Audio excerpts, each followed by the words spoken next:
শাইতানির রাজিম বিসমিল্লাহির রহমানির রহিম। আজকে আমরা আলোচনা করব আল্লাহর সার্বভৌমত্ব সম্পর্কে।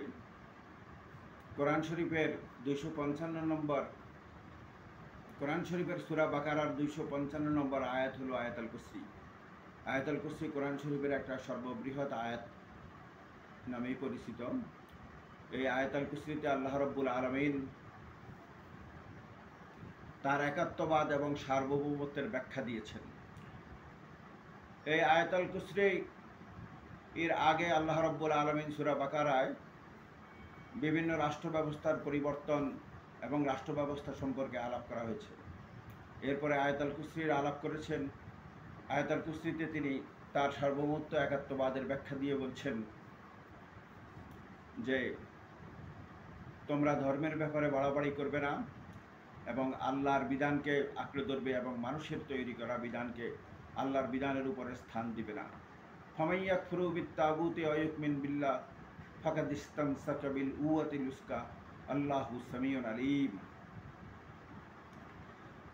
তোমরা তাগুতকে পরিহার করবে, মানুষের তৈরি করা বিধানকে পরিহার করবে এবং আল্লাহর বিধানকে তোমরা ধারণ করবে। আর এর মাধ্যমে তোমরা এমন এক রজ্জু আঁকড়ে ধরেছ যা কোনোদিনও ছেড়ে যাবার নয়। আল্লাহু সামিউন আলিম, আল্লাহ সকল কিছু জানেন এবং দেখেন।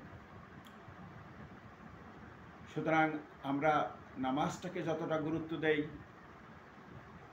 ঠিক আল্লাহর জমিনে আল্লাহর বিধানকেও গুরুত্ব অতটাই দিতে হবে বলে আমি বিশ্বাস করি। আপনি মসজিদে আল্লাহর আইন মানলেন, মসজিদের বাইরে বেরিয়ে আল্লাহর আইনের বিপরীতমুখী অবস্থানে দাঁড়ালেন, এটা কতটুকু গ্রহণযোগ্য সেটা বিবেচনার বিষয়। আমরা কোরআন শরীফে সূরা ইউসুফে দেখতে পাই হযরত ইউসুফ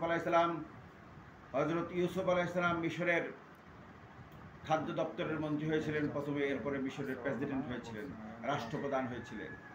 আমরা দেখতে পাই হযরত দাউদ আলাইহিস সালাম তার জামানায়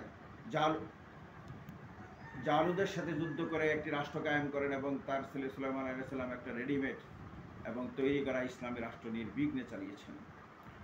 এইভাবে সমস্ত নবী রাসূলদেরকে হযরত হুদ আলাইহিস সালামের জামানায় তাকে আমরা দেখতে পাই ইয়েমেনে তদানীন্তনকার রাষ্ট্রপ্রধান সাদ্দাদের কাছে তিনি তার দাওয়াত পৌঁছান। সমস্ত নবী রাসূলরা যুগে যুগে আল্লাহর বিধানকে আল্লাহর জমিনে কায়েম করার জন্য রাষ্ট্র ব্যবস্থার মূলে গিয়ে সকলকে দাওয়াত দিয়েছেন।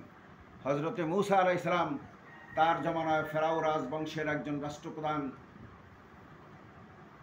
ফেরাউনকে দাওয়াত দিয়েছেন। এইভাবে করে যুগে যুগে নবী রাসূলরা আল্লাহর জমিনে আল্লাহর বিধানকে বাস্তবায়ন করার জন্য তারা রাষ্ট্রের প্রধানকেই দাওয়াত দিয়েছেন।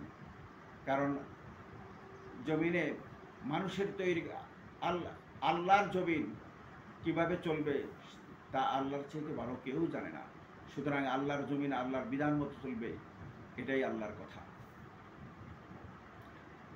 কোরআন শরীফে আমরা দেখতে পাই বলছে ইয়া আইয়ুহাল্লাযীনা আমানু ইউকাতিলুনা ফি সাবিলিল্লাহি, তারা ঈমানদার যারা আল্লাহর জমিনে আল্লাহর বিধান কায়েম করার জন্য সংগ্রাম করে। আল্লাযীনা কাফারু ইউকাতিলুনা ফি সাবিলিত তাগুত, তারাই হলো কাফের যারা আল্লাহর জমিনে আল্লাহর বিধানের পরিবর্তে মানুষের তৈরি করা বিধান কায়েমের জন্য চেষ্টা করে। সুতরাং আমরা আমাদের মুমিন হিসেবে আমাদেরকে আল্লাহর জমিনে আল্লাহর বিধান কায়েমের জন্য সচেষ্ট থাকতে হবে।